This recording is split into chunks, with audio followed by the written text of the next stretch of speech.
Де нам наточить цепочок? Ага. Де ж ці хлопці? Тут їх нема. Вони переїхали у двір. Пішли, Коля, спитаємо, де нам наш цепочок наточуть. Так, знайшли.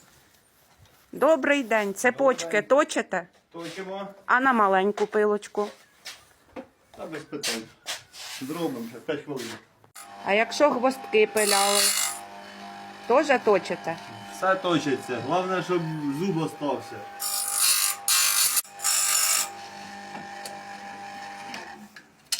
Так, готовий цепочок.